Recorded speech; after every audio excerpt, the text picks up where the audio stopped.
Ugh, he disgusts me. You know that. Oh, we need you God. to. Oh, hey, everybody. How we doing tonight, everybody? Welcome to the Stiff Shot Podcast. This is episode number Yes, sir. 7. Episode number 7. Welcome. Dude, we got a packed show tonight on the agenda for this evening. We're going to start tonight's show with a little show and tell. So we have brought this segment out. It's been Scott's show and tell in the past. Tonight it's going to be Scott's show and tell and Timbo Slice's show and tell. Because I got a little surprise that did a little shopping this week. A couple of gems I picked up here. Give you a hint at my local Target. Actually, a couple of local Targets. So I will do that in just a second here. Scott's got a show and tell going back to our WrestleMania episode 6.2. Everybody knows Scott attended WrestleMania 42, brought back some gems that were exclusives from Mania. You can only get them there. We're going to reveal them tonight on the Stiff Shot Podcast. And after that, guys, we have a special conspiracy theory episode. So the wrestling business can be quite odd. There have been stories and rumors and all kinds of crazy stuff that has come out of the dirt sheets and the rumor mill regarding the wrestling business. So we're going to pick a few tonight and give you guys our take on them, what we've heard, and we want to know what you've heard. Some of these stories are pretty wild. So we got to determine whether they're fact or fiction. And we're going to try to iron all that out for you tonight. However, we're going to start right now. I got to reveal what the hell I got at an old Target here. What'd you get there, Timbo? Target bag. Let's see what we got here. So for those of you who don't know, action figure collectors, wrestling action figure collectors, I'm sure you're in the know. Back in the day in the 1980s, there was a line of figures called LJN Wrestling Superstars. They were some of the first, certainly the first WWF action figures that were ever produced. They made them from 1984 to 1989. And then recently, as of last year, and I'm sure you've seen it on recent WWE broadcasts, if you are a current fan, Mattel has re-released LJNs and come out with their own line of LJN. So these have been getting sold out everywhere, man. I mean, Targets cannot keep them in stock. It's been a treasure hunt. I think it's a bunch of guys like our age, man. It's like middle-aged dudes trying to like recreate their childhood, which is totally okay. All right, everybody. Totally cool. But they're gobbling them all up, right? So like if the kids want to go in and get the figures, like, they can't because all the middle-agers have scooped them all up. But I did luck out. I had to ask the dude to go in the backstage area to try to find this for me, but I'm gonna break this sucker out right now. Wow. I gotta get the That's a glare off. beauty. There we go. Look at this beaut. This is a Stone Cold Steve Austin. I know we've touched on him 316 day on the podcast here, man. This is a black carded. They come in blue cards and black cards.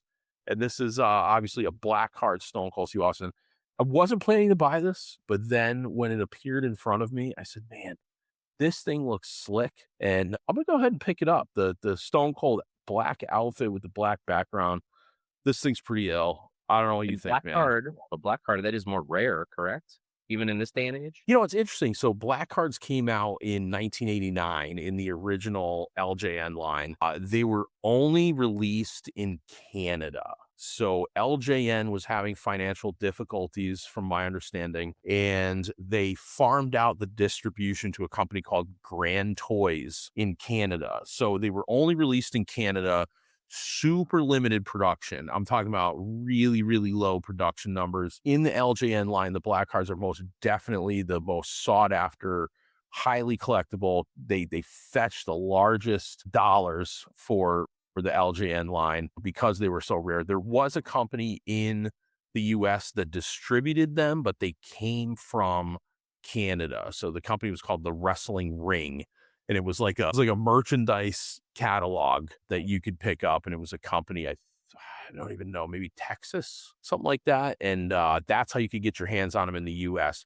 Otherwise, you had to be Canadian to grab them. With this re-release with Mattel, you'd think that they'd like go along with that same methodology and like, do limited numbers on the black cards and then make the blues more common. From all indications, it's the same. So the black are just as rare or hard to find as the blue cards. So to answer your question in a long-winded response, Scott, they are not more rare than the blue. But I think what fans are doing is they're scooping up the blacks quicker than the blues. So in that scenario, while production numbers may be equivalent, it's harder to find the black cards for sure. Gotcha. One thing I also So noticed though is that packaging. I mean, looks pretty pristine. Dude. Like if that was to be graded, I would guess a 10, right? Like pretty damn close, brother. Yeah, I see no dings.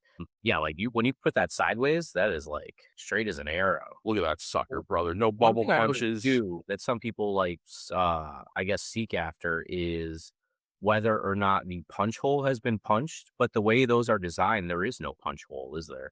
No, these are called a J hook. I could think you can see why. Yeah. But these are JPEGs or J hooks. Back in the day with the original LJNs, to your point, Scott, some of them were J hooks, but they were also the ones that kind of look like a. God, I don't even know how to Hold on, I have describe it. an example. I have an example right here. Beautiful, This is excellent. my Superstars, great Muda, and it's signed.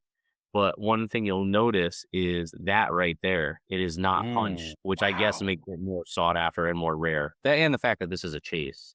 But that little, what do you want to call it? It looks like a sombrero. It does look like a sombrero. I was trying to think of a word, but that actually fits it perfectly. Yeah. So, Yeah, unpunched. see, I got a little dingy though. See, like yours isn't. I have a little. The old I would dingy. consider that a little ding right there. See what I'm talking about? Okay. Yeah, Like, yeah. Yeah, for sure. And also, yeah, unpunched, definitely rare because the thought is they've never been on a shelf at the store if it's unpunched, right? Because obviously you got to hang them on the pegs, right? So that Muda has never been hung in a store shelf. So yeah, that does fetch more. I was like, look, score. I was like, it's a chase. Nice, dude. Nice. Let me move on to my second Target bag that I did not pay for. Don't tell anyone. Self-checkout. Listen, Oh, man. I went recently before my trip to Vegas. I shopped at Target, bought all my little travel stuff, and I asked them. They were like, "Those bags are free, at least in Connecticut. Maybe not Really? where you were, but yeah, I was surprised. I was like, "Oh, it's free." It's like I think I got one. I don't know, it's over here somewhere, but yeah, those Target bags are free, at least in Connecticut. Wow, And I was bro. Like, surprised. I'm so used to stores charging, like 5 or 10 cents a bag or whatever. It's brutal. The fact that we're like used to paying for bag price, paying a price for bags now is ridiculous to me. I used to, when I go to the grocery store as a kid, like mom would put a brown bag inside of a plastic bag and we'd carry the groceries Oh yeah, in a brown bag followed by a plastic, man. That was just the way to do it. double You bag know, all day. now we're sitting here fucking paying for bags. I don't get it. Anyway, so this one, okay. So this figure, so obviously Stone Cold was never released in the original LJN line back in the 80s, obviously. However, there have been some releases so far that were of figures that did come out in the original 1980s line of LJNs. So the Hulk Hogan that was released, and they're pretty much the same figures, right? Like it's, obviously some differences in paint colors and stuff like that. But for the most part, they are pretty similar in pose and everything else like that. So Hulk Hogan, King Kong Bundy, and the third one here. And this one has always eluded me. So I never got this in my collection back in the day. So I do collect LJN's original ones. Never was able to get my hands on this one. And it was only released on Black Card. Of the releases, probably I'd go on record as saying is the most rare original LJN. They decided to release this in the Mattel line. I was not able to get it on a Black Card, which was my hope. However, I did get it on a blue card, and it is none other than the Ultimate Warrior. Look at that. Look at that sucker. And that's the same color tights from that original that you're talking about? Bro, same everything, man. Same color, orange tights, same tassels, same pose, same everything, right? Like they really didn't do much to change it. But like I'm okay with that because like 99.9% of people never got one of these original LJNs back in the 80s. So like the fact that you're able to get it now and it looks the same, like it's like you're fulfilling the thing that you never got back in the day. So yeah, there's the Warrior. Hell yeah, man. Here's the back for those who want to check out the back. So they do 4 figures per series. They've come out with 2 different series. I guess that's a word. series so far, and they got a third series planned as well. And I think, did you get a sneak peek at the third series at WrestleMania? I Oh, I think you probably did. did. I probably sent you You guys a did. picture, but Yeah, I I don't even think you oh yeah, realized it. was well, I'm trying to think. Series 1 and Series 2. So Series 2, it's on the back of there, right? It's Warrior, Austin, Bundy? No, Warrior, Austin, Ventura. Ventura, Jesse Ventura, and Bundy. Yes, Scott. Oh, and Bundy. Okay, so really only one new wave out of that with the Austin. Series 1, I know, was Logan Paul, Dusty Rhodes, John Cena, and I think Hulk Hogan. Yes, sir. Definitely. Series Actually, in that, 3, I don't remember. I'm guessing there's probably a Cody. I don't know. Do you know Series 3? I don't even remember. A lot of off things the at top of my WrestleMania. head, yeah. Top of my head, I remember I saw Jake the Snake Roberts. Oh, okay. Yeah, that sounds right. Yeah. So Jake Roberts is in that second, and The Rock, brother. The Rock and Jake Roberts. And you got to see those prototypes, probably, right? Like prototypes at Mania of those new LJNs in the Series 3. Yeah. You know what this just reminded me of? Do you remember when the Jax line, they had the classic superstars, but then they got to a point where they did an LJN like in the classic box? Do you remember those? Ooh, yeah, Scott. Yeah. I I'm trying forgot to all remember. about those. Yeah, I did too. Until we were just talking about this, and it came to my head. I know, like, there was a Flair. I believe there was a Triple H. I want to say there was a Rey Mysterio, but it was like it would be part of the Yes. classic Superstar series. I should So, look that which up. would have 6 made in like whatever Jacks, but then the 7th one would be like an LJN. I think Trish Stratus had one, if I'm not mistaken. Yeah, I'm trying to figure out what those were called. The LJN style figures. He definitely had a Very, name. It's not like because I look at, Zack Ryder and Brian Myers with big rubber guys, they call them. yeah. The old big But I rubber don't know why they guys. called them the Jack series. They might have still just been LJN. I want to say the LJN logo was somehow there with the LJN with the rainbow logo or whatever. Yeah. I'm looking at a Nature Boy Ric Flair Definitely in blue right tights. now. Was there ever another color card, or was it always just black or blue? So in the original line, it was only the majority of them were blue, and then the last series, which I believe was Series 6, technically Series 6 was the black cards. So just 2. However, good point, Scott. I got my wheels turning now. In this new LJN line, right? There appears to be 3 card backings. So there's the black, the blue, and then there's a dark blue. So this would be considered light blue backing. And then there's a dark blue. And I believe that the dark blues, or maybe this is considered dark blue, and then there was a light blue. But anyway, it's just slightly different shade of blue. But because like action figure fans are so crazy, they noticed this, and now it's become like a total collectible thing, right? Oh, you got to get all 3 of the Ultimate Warriors on the black, the blue, and the dark blue, but I think it only came with, at least in Series 1, the different shade of blue backing was for people that bought the figure on a pre-sale. So like if you went to Target.com, and these are Target exclusives, by the way, if you went to Target.com and ordered it as a pre-sale, the initial like influx of figures was a different color blue backing than the ones that were eventually released in stores. Don't quote me on that, but I'm pretty sure that that's how that went down. So yeah, technically there's a 3rd backing on the new Mattel line, at least, but not back in the day. And I'm gonna do a quick search here. So like if you go to eBay or whatever and you try to buy like a WWE LJN like John Cena, sometimes like somebody will put an auction up with all 3 backings, the 3 versions. And of course, the one that was released with the pre-order, that one is obviously the most rare.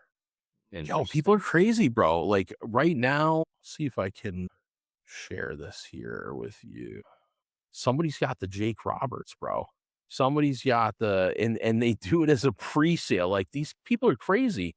So it's a Jake the Snake Roberts Series 3 pre-sale, and they're charging $125. Dude, you go to Target, you get it for $24.99, bro. I see that dark blue version you're talking about, because at Cena, they got the light blue, the dark blue, and the black, I guess. There it is, bro. That's the point I was trying to make here. Dude, look how that's so subtle. So there's the dark blue. When I look at that Rock one that's coming out, that looks really light blue.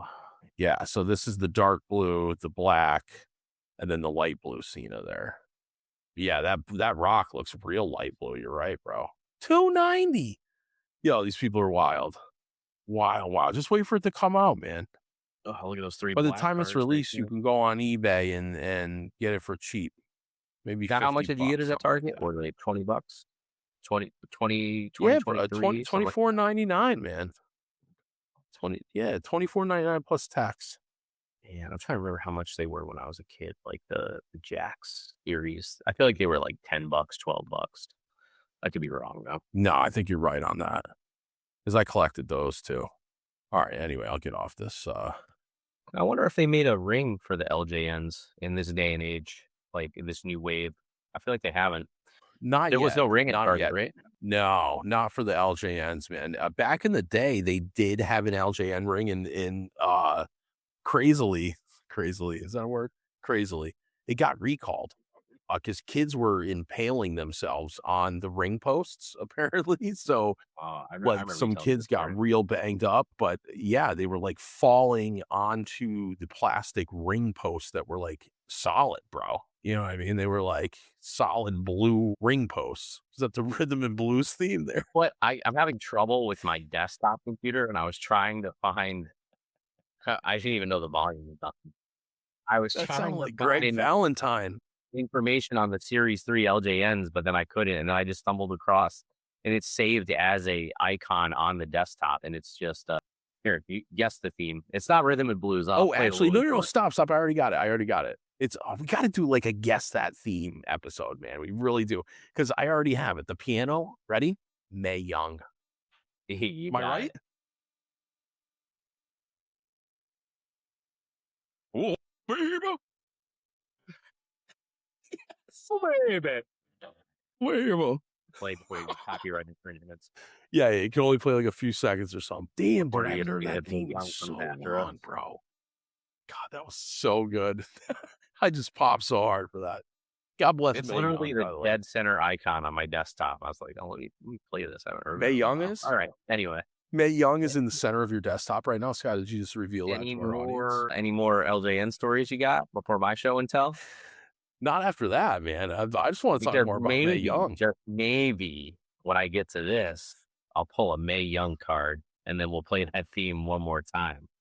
Can you fucking imagine if you pull a Mae Young card right now? I'm gonna jump off this show. Like I don't even, dude. The synchronicity we had with the 316 episode was insane. Yo, if you Something pull a tells me Mae it's gonna Young, be it. see, I don't want to like build this up too big, man. If you pull fucking Mae Young right now, all right, sorry, go ahead, bud. No, that's all good. All right. So the first thing I'm going to show off is this comes from WrestleMania. We talked about it in a prior episode. It comes from WrestleMania Access, the world, where I went through the Topps exhibit booth there, got to get a digital card, which is also a physical card. I chose to have this physical card sent to me, and I was one of the few, at least from what I saw, that got a chase and an autograph card of none other than Lash Legend. So it says its approximate retail value is $15. I chose to get it because this is pretty much a rookie card. I mean, she only just got to the main roster, so I would consider this a rookie card, or at least her second year or something like that, and it's autographed. So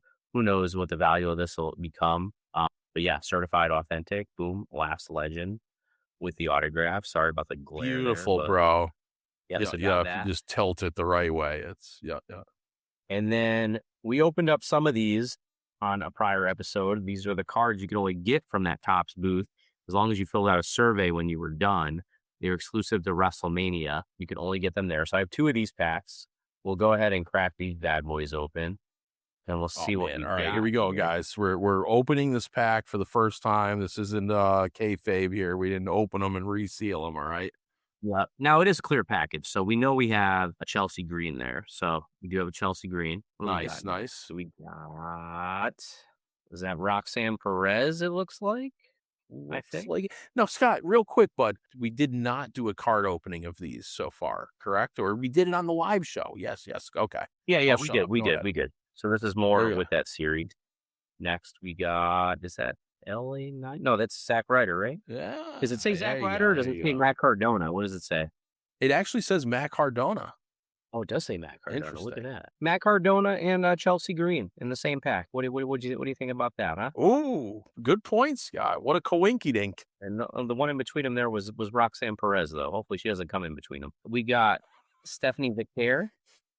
Okay. Oh, okay. The last one is numbered 61 out of 249. This is a nice little rookie card, I guess you could say. And Javon Evans. Oh, hot damn. I don't think I got any duplicates, honestly, from the last ones I pulled. Maybe a Chelsea. Maybe I had a Chelsea Green in the other one. But yeah, I remember I opened these live in Vegas. You did, sitting on that packs. nice chair in your hotel room. Oh, yes. Those beautiful hotel chairs. All right. Next up, I believe that's Lyra Valkyria. Yeah. That's Wow. Lyra. Heavy on the women here with this pack there, Scotty boy. Oh, yeah. We got a Sami Zayn. Sami Zayn. We got an Asuka, who might be recently retired. Yeah, a lot going. Yeah, I was just going to say, a lot going on with her as of late here. The rumor mill. We got a Zelina Vega, which could be her last WWE card ever, since she was released, a week after WrestleMania? So it could be her last. Yes, sir. As of right now, that is her last card for sure. And then we got Bronson Reed, which is also numbered. You want to read it for me, Tim? That's 33. That is number 033 of 290 something there. Dude, your internet... 399. Okay. All right. The fact that I can read that right now, I'm going to pop. Scott got new internet. Looks, round of applause, Scott. Thank you. New internet. Yeah. So, Top Chrome 2026 trading cards. Yeah. Says 3 exclusive diamond plate refractors per box. So we'll at least get that. All right. We're going to go through these. There's like 8 packs. There's 8 packs in here. Jesus, we open all those tonight. Got it. How many are each? 7 packs, 4 cards per box. Producer lady, we're gonna go. All right, 3. We're gonna do 3 tonight. We got to reel you in there, brother. If Mae Young isn't in the first 3, you'll have to stay tuned and see if she's in the other. Did they even 4. make a Mae Young? Are we getting ready for something that's not even humanly possible? I'm looking this up right now. Because, I don't want to know if she's even in the series. But look, we're off to a great start. Look at that one. John Cena. WWE Legends. And I believe, based on the T-shirt, was the SmackDown before SummerSlam at MetLife, I think. Or it could be actually SummerSlam. Well, you know what, Gata? If you're wrong, someone is definitely correcting you in the comments, for sure. It might actually be SummerSlam. I'm trying to remember which night he wore the Green Jets version and which night he wore the Giants version. But anyway, that's a great card to start off with. We got, oh my God, Chase U. Oh, dude, I got to blow this up here. Hold on. This is definitely NXT. Chase U. Thank you very much. I was like, took me a minute. Chase U. Sorry, I thought it was Chink you. Chink you said. Wait, what just happened? Wait, the same card twice? I thought my internet was dead. Here. Or is that one of these is something though? Is that a refractor? I thought you glitched out. I thought I glitched out too. I was like the same card. So is this considered a refractor? I don't know. Something's different. Dude, it's looking pretty hollow-rific to me. Oh, and then the last one is Santos Escobar, just for those wondering. But all right, somebody in the chat maybe can tell me, like, what is the difference? Is one of these considered a refractor? Guys, we need help. Because I'm pretty sure the border for this one was the same as that John Cena. So the one with a different border probably is a refractor. I guess so. It's not numbered or anything, but all right. Huh. Well, let's go to the next pack. So far, 2 Andre Chases and no Mae Youngs. Oh, this is devastating. I don't even think I'm trying to Google this and I am having zero luck, man. Oh, gotta turn it that way. Producer lady, maybe. Brian Pillman Jr., Lexus King. Is that who that is? Yeah, Lexus King right there. Hold it. You're moving too much. Yes. Okay. Got it now. Lexus King. There we go. There you go. Oh, we got to switch that to the side. Might have been his Better last call card. somebody. Jeez, dude, this is crazy. Like this whole thing, like all these releases, man, terrible. This looks good. Oh, is that a Lyra? I think I could tell by the wangs. Like, where are you going with this? R-Truth. Nice. True vet right there, R-Truth. Do we got 20? R-Truth 24/7. All right. So we're going to do one more here. All right. We'll let's get that Mae Young. Your episode. I know what the last one is. You cheated. Well, because I can see the back. All right, we got a Bo Dallas or Uncle Howdy. Uncle Howdy. We got B-Fab. Okay. Is that refractor? No. I don't really know what a refractor looks like, but I guess I'll know when I'll see it. I will see Eric. I met him at WrestleMania. And then this one says WrestleMania. And it's Arriba. Arriba. It's Tito Santana. Yes. Or half of Strike Force there. So Wow. we'll end it on dude. him. But yeah, Tito Santana. Wow. Almost Nice as good old- as a Mae old Young. WrestleMania logo. But I'd Yeah, say that out was of sweet. that Hold that up bunch, again, Gotta. Yeah. or as Jesse said, Chico. Oh, Chico Santana Gorilla. Nice, All dude. right. In the Strike Force attire as well, which is quite interesting. That one looks really cool. That looked great signed, I'd say. That would look very nice signed. Hustle, loyalty, and respect, brother. Right. Anyway, so there we go. There you have it. So that's 3 out of the 7 packs. We'll do the other 4 on another episode. As far as now, I think we got to get into our conspiracy theories. In general, I love conspiracy theories. There's some wild shit out there. I just have to say that. Wild. I mean, I went down rabbit holes that I can't ever get back out of again, I don't think. What's done is done.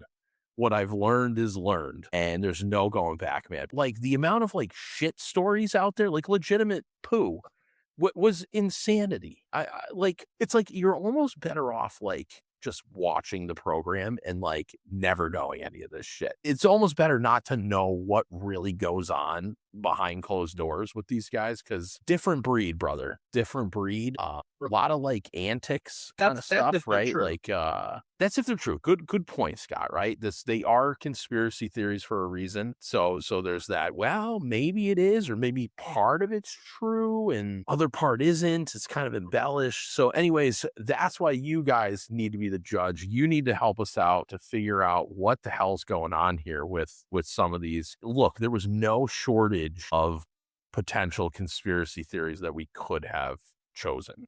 Let me just make that clear. There was a lot out there. So we were trying to pick and choose. We can do more follow-up episodes. Also, if you guys like this, give us a like, follow, share. Let us know what you think of the conspiracy theories. If this one goes over real big, we're going to come back at you and give you more. I think I'm just going to start with this one because there's some controversy here. It's not gross. So we can start kind of light here, I guess. The one I'm going to come out with is surrounding WrestleMania IX.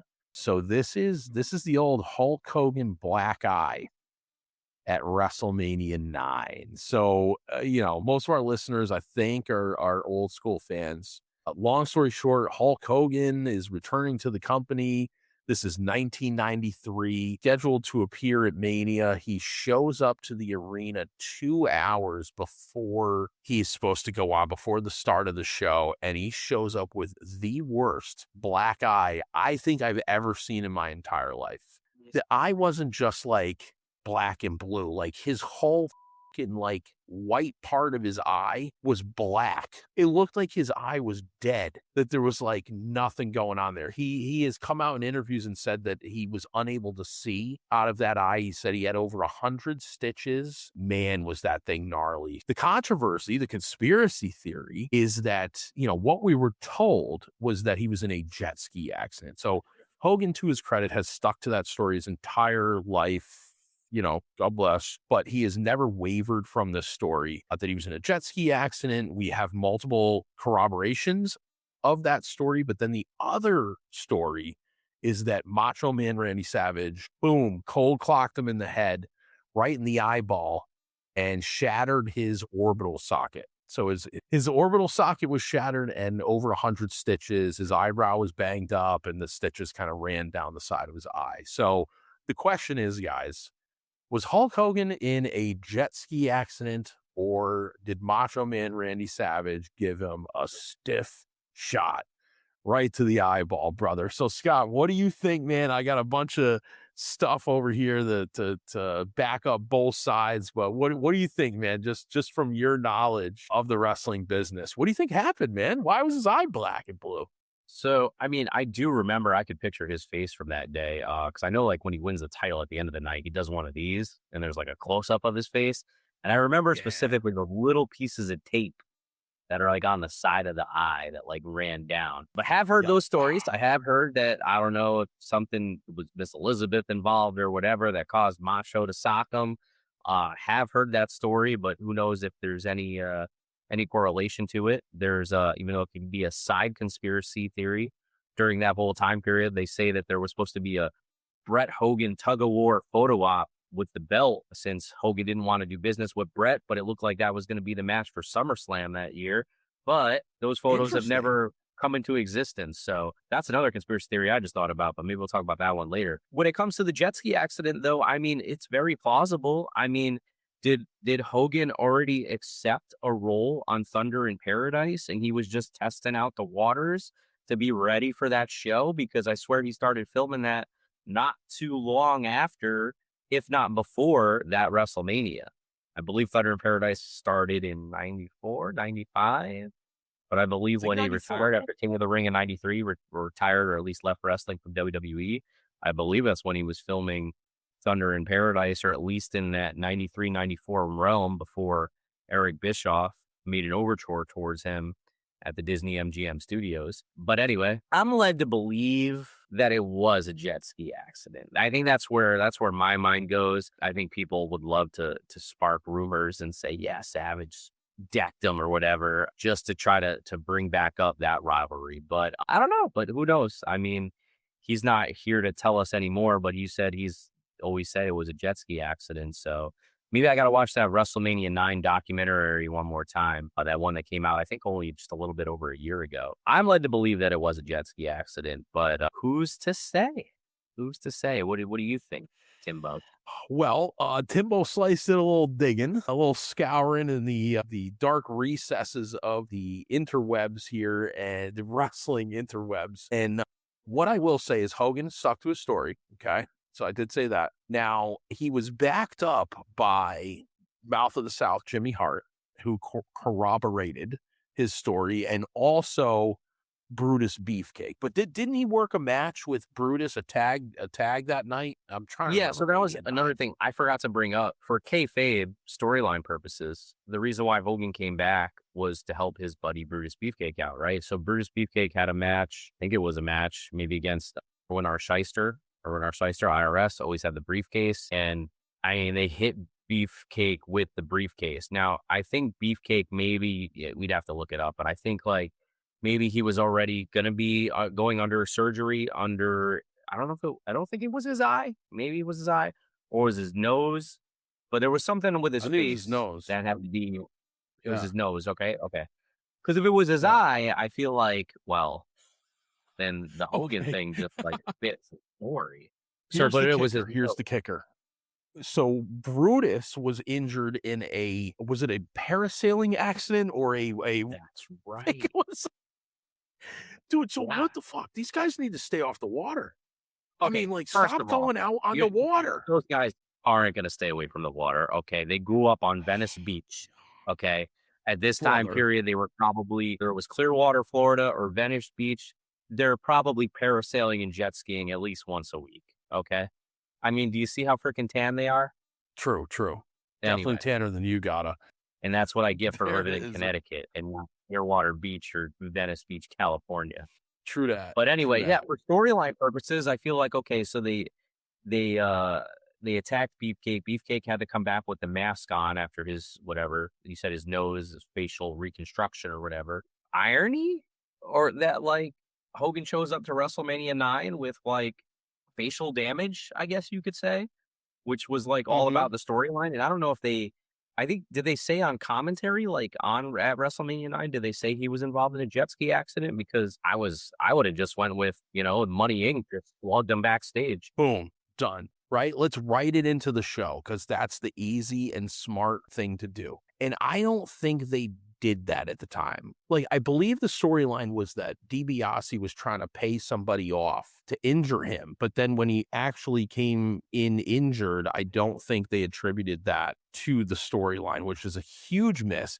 And speaking of commentary, none other than Macho Man Randy Savage was on commentary that evening, I believe. And if you go back and you listen to his commentary, there's some interesting stuff said about the black eye from old Mach, brother. He was like, oh, man, he must have not seen that one coming. Some other, which I guess you can attribute I gotta that watch to that. Dude, you gotta watch it, man. Yeah, I feel like we should do a watch along for that match or something, on the Sip Shop podcast, and let's have a running commentary here. But there were some zingers in there, brother. Like, oh, like it looks like he got sucker punched there, and he's saying like all this stuff that like leads you to believe that like if it wasn't him, he knows that somebody. Oh, and he goes, Hogan knows who did it. He knows who did it. That's what he said.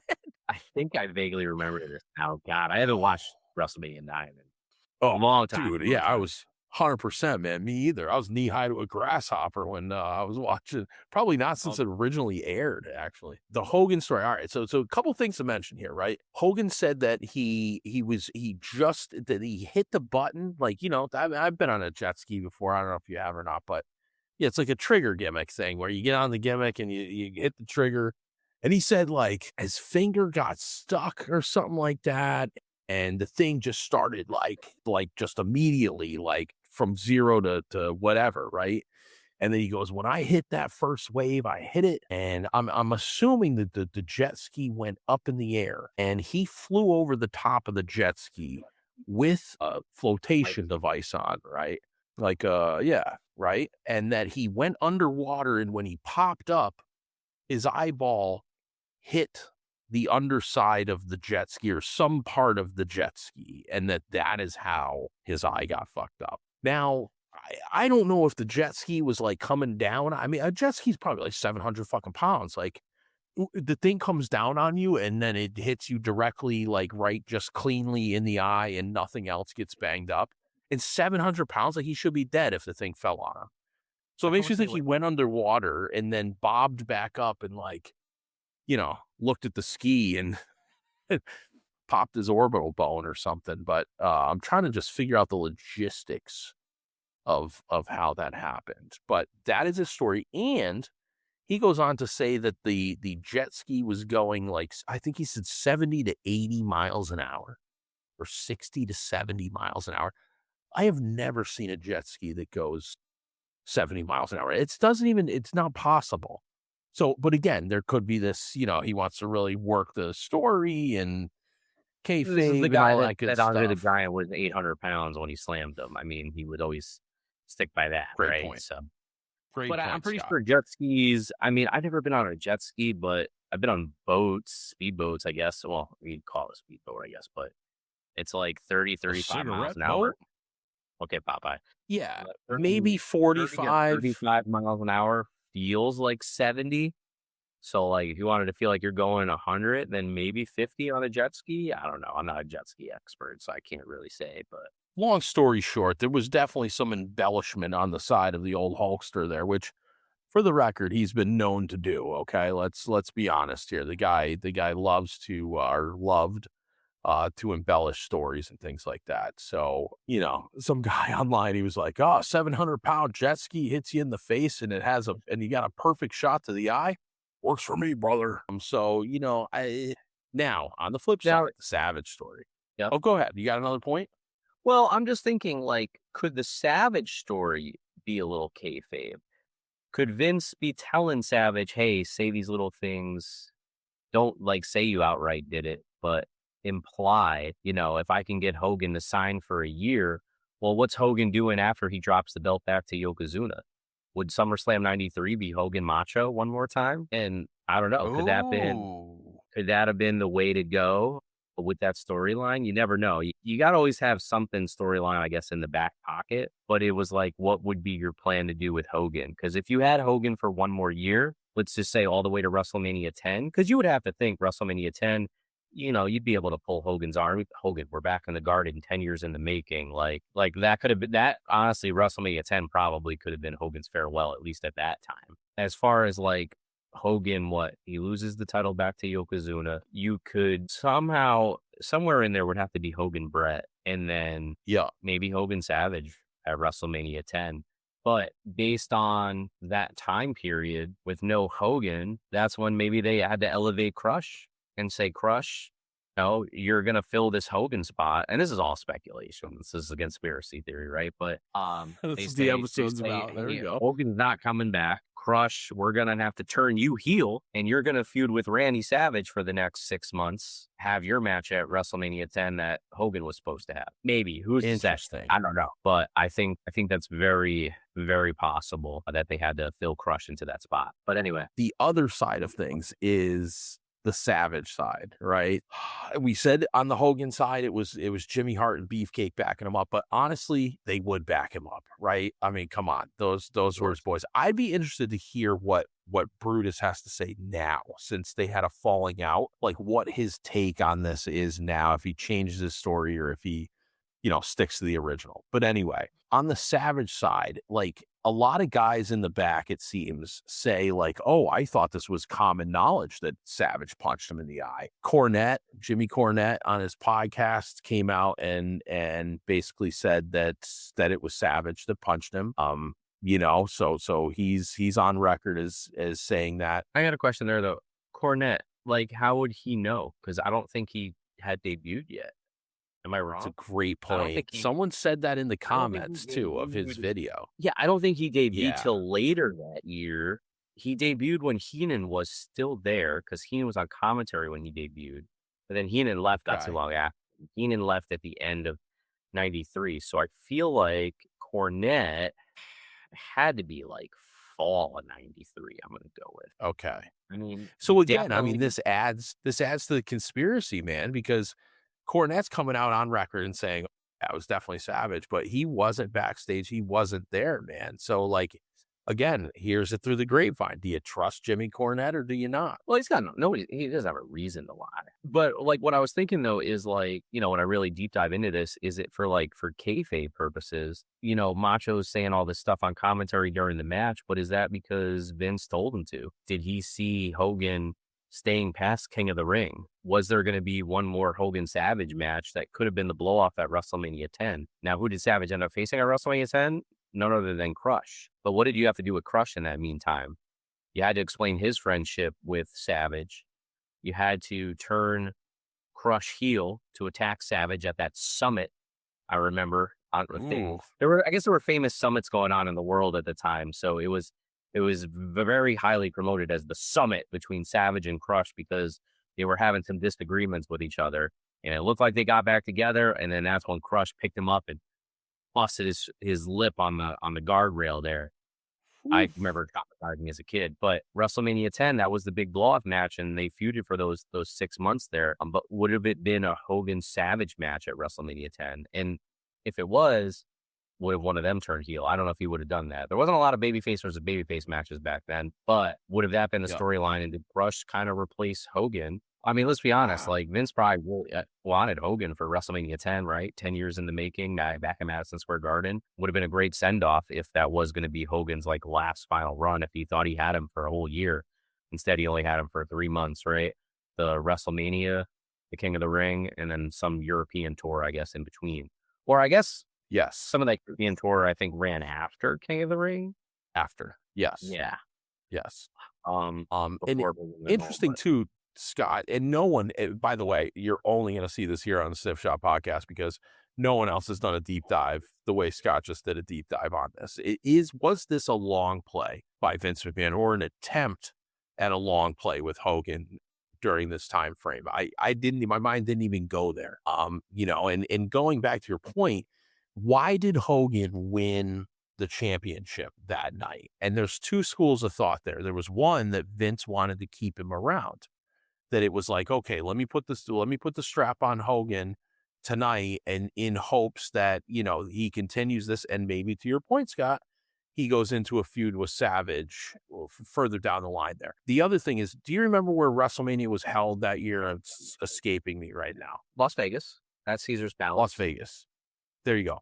So there was some talk that the management of Caesar's Palace requested that Hogan win the belt that night. But I'm sitting here, I'm like, since when does any wrestling booker listen to the owner of an arena to determine his booking strategy? Like, I don't buy it, man. I don't buy it. They try to say, oh, well, Hogan would be more marketable as a champion than Hitman Bret Hart. or Yoko for that matter, I guess, right? I just don't buy it. Vince made his decisions based on what he thought, and he wanted Hogan. He wanted to keep Hogan happy. It's the same shit that went down with Bischoff and WCW. He was always trying to make Hogan happy because he was the draw guy. And, that Vince thought there was still money to be made there. So I do think that to an extent, I don't think, you definitely can listen to whatever owners of venues or whatever, and this and that. But at the end of the day, it is Vince's decision. You could almost look at it. Maybe they were booked into a corner at that point when I was a kid, right? Every WrestleMania and basically almost every pay-per-view, it ended on a happy note. It ended on the good guy, the hero winning, right? And even if a major good guy lost, like if they lost the championship, like up until that point, I swear 9 times out of 10, it wasn't the last match of the night, because the last match of the night still had a good person winning. I think off the top of my head, Sergeant Slaughter beating Ultimate Warrior for the belt, right? And Ultimate Warrior was the babyface. Slaughter did win the belt, but I don't believe that was the main event of that night. The main event was the Royal Rumble, which was won by one of the greatest good guys there is, Hulk Hogan, right? So I feel like they maybe booked themselves in a corner because Brett, right, he's facing this new up-and-comer Yokozuna. Yokozuna at this point, I do believe, is undefeated. So how do you make WrestleMania the biggest thing? Do you have Brett beat him? Or, this guy's undefeated. Does he win? But then, like, Hogan's already there. He's already in the building. You already got him booked. Surprised. I remember seeing it the next week, or I think the next night on Raw, they were like, tune into the replay on Tuesday night where the World Wrestling Federation Championship title changes hands not once, but twice. And you can see it happen. So, Wow.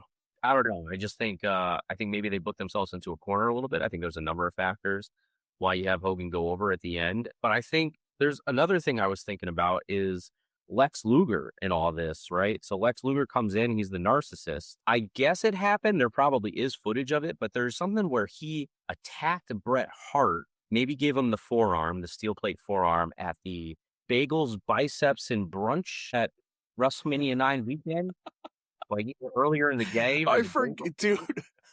Yeah, I think that's what it was called. I'm pretty sure that's what it was called.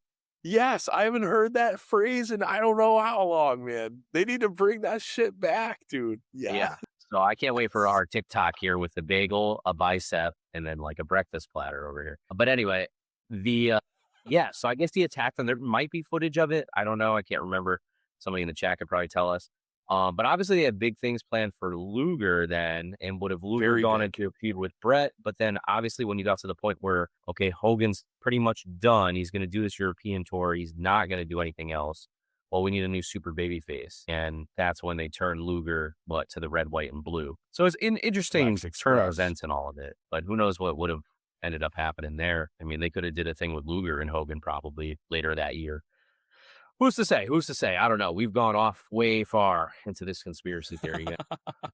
We certainly have got but I hope our listeners really enjoyed what you just heard there, because I can't think of another avenue that's getting into the depth that we're getting into here. And this was 93, man. And we're still sitting here going, wow, this could have happened here. And this is what Vince could have been thinking at the time.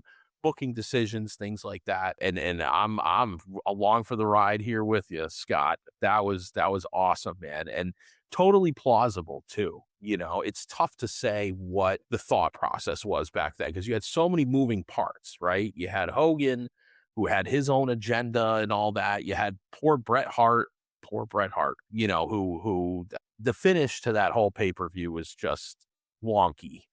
It went over like a fart in church, I mean, it was just not, it just didn't go over. And Brett, in subsequent interviews, Brett said, I called this, I told Vince, he said Vince pulled me into his office the night before the pay-per-view to go over the finish. And he goes, I was told that Hogan was going to ultimately go over when his match was with Yoko, so Brett was not happy at all. And speaking of not happy, Vince was not happy about the black eye. From all accounts, he was livid, obviously, right? Because this was a build. I mean, they were building this thing for a while for Hogan's return, and then he shows up with a shiner like that, brother. Really tough stuff. On the Savage side, going back real quick, I'm going to really bring it back around. On that WrestleMania IX documentary, Scott Steiner was interviewed. And Scott Steiner told us that a firsthand account that he was running with Mach, they were on the road together, and that Mach told him that he punched Hogan in the face. Now, again, it's all these guys saying this stuff. Now, here's a firsthand account. It's not a Jimmy Cornette third party, whatever. This is Scott Steiner saying, hey, I ran with Mach, and that's when he told me. And then in the documentary, they showed the video to the Hulkster of Scott Steiner making this quote. And his response was, interesting. Like, Okay, what, dude? I think I remember watching this now. There's so many Hogan documentaries, but I know it's blown out of proportion at this point. But Scott, go back when you have a couple seconds and watch, skip ahead even to that part of the documentary and just watch that whole thing and watch WrestleMania in that main event for the commentary that Macho Man does. And maybe you'll have a different conclusion at that point, because it's still unsolved. Is that documentary you're talking about though?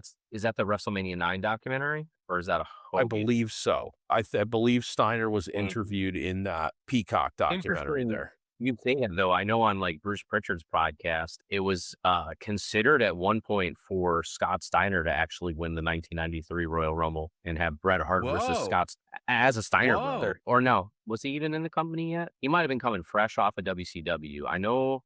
When did they win? I know he was in 94. He was definitely in the company in 94 with Rick when they won the tag titles.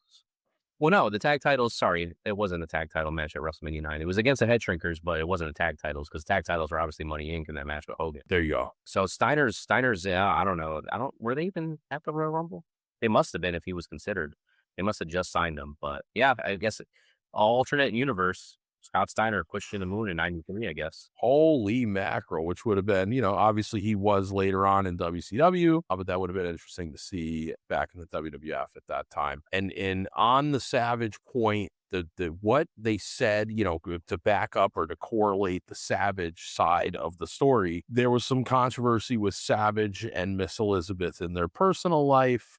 And I guess Savage was being savage towards Liz, or at least according to Liz. And Liz went to Linda Hogan. She went down to Clearwater to stay with Linda and Terry down at their house to get away from Savage because she was supposedly scared for her life that, Randy was going off the deep end. And in fact, in another documentary, speaking of documentaries, Linda Hogan was interviewed and said that Liz came down to stay with us because she was scared of Macho Man. And then Mach got wind of the fact that Liz was staying at Hulk's house in Florida, and it infuriated him. And in the documentary, Hogan said, and then a fight broke out, that Randy Savage showed up at Hulk Hogan's doorstep unannounced, not just showed up at the doorstep and pounding on the door saying, I know Liz is in there, blah, blah, blah. And then supposedly that's potentially when this punch occurred, which was 2 or 3 days before WrestleMania 9. And so I don't know if those two stories line up. We know that Linda Hogan's on record as, and Hulk for that matter, in that documentary, saying that Macho Man was banging down their door saying, where's Liz? Where's Liz? I know she's in here. But does that timeline correlate with WrestleMania 9 and a potential for Macho Man punching Hogan in the face? I'm trying to remember which documentary this is now. I think this is like the Vice, the 9 Lives of Hulk Hogan, I want to say. Ooh, yeah. And I think I remember somebody saying in there with their macho impression, like it was just like, Terry, you feeded Elizabeth you feeded her head with this nonsense and, things like that, and letting her believe you're bullshit and yada, yada. I don't know. And that maybe that's how he talked when he showed up at the doorstep, I guess. They know Elizabeth's in there. Yeah. I know she's in there.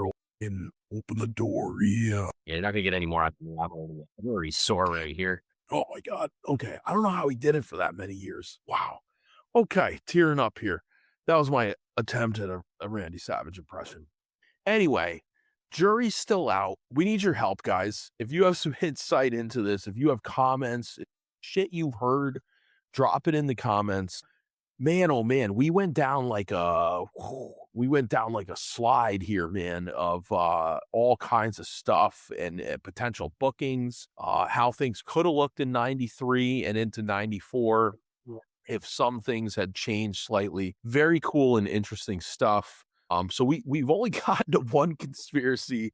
We're running butt up against time here. There's only one solution here. Conspiracy part 2 coming at you, because we got a few of them here, man, and some of them are gems, and we want your take on it. We got to know what you're thinking here, man. Things involving just to preview a little bit here. Johnny Ace. Got to talk about Johnny Ace a little bit. Got to talk about the Bellas. Got to talk about Chris Candido. Got to talk about Sonny. Got to talk about Green Shirt Guy. What about Green Shirt Guy? A little controversy going on there. That's more of a modern one. Okay. A little controversy there. How about Shawn Michaels' back injury? Shawn Michaels' back injury. Lot to unpack there. Old Mike Hickenbottom back in the day was certainly a handful, to say the least. I have my own personal feelings towards Mr. Hickenbottom. I just like saying that because it's such a ridiculous last name that I've never, ever heard outside of that man's last name, Hickenbottom. HBK, Hickenbottom kid. HB Hickenbottom. So yeah, was he faking the back injury? Did that back injury really happen? Questions. About the time he lost his smile. Lots of questions. So we will cover that. Cody Rhodes, Dustin Rhodes. Scott, I know you had a couple. Yeah, I mean, I got some here too. Psycho Sid, some conspiracy theories there. Vince Russo, got a theory about him. Conspiracy theory about Rey Mysterio. I guess stay tuned for these. I don't know if it'll be as long as our Hogan Macho in depth, but we'll see. Let's hope we can fit them in, man. Wow. Those sound cool. So, guys, Scott just didn't let me in on anything that he wanted to talk about today. So this is all going to be a surprise for old Timbo Slice. So next episode, guys, we're going to come back at you with more conspiracies. Scott's got some in the tank. I got some in the tank. We want to hear from you. So please comment, like, share on this video. Do you want to see more of this stuff? What do you think of the Hogan Savage thing? Did it happen? Did Hogan bang into a jet ski? I don't know. You be the judge. This is the Stiff Shot Podcast. We are on YouTube, Twitter, Twitch. Man, oh man, we're on all of them, brother. Guys, audio only. We are audio only on YouTube, Apple Podcasts, Spotify, all your favorite audio podcast platforms. This is episode 7 of the Stiff Shot Podcast. We covered conspiracies today. We covered card packs. We covered LJN action figures, man. So if you're into what you're seeing and you like this stuff the way we do, please give us a like, give us a follow, give us a share on your favorite platform. We'll be back next week. A little hiatus before this one, but we're back at you here. You're watching the Stiff Shot Podcast right here. I'm Timbo Slice. That is Big Papa Bump, WWE Trivia Guru from 2021, winner of the Stump the Bump contest, Scott Gata. Thank you guys for joining us this evening.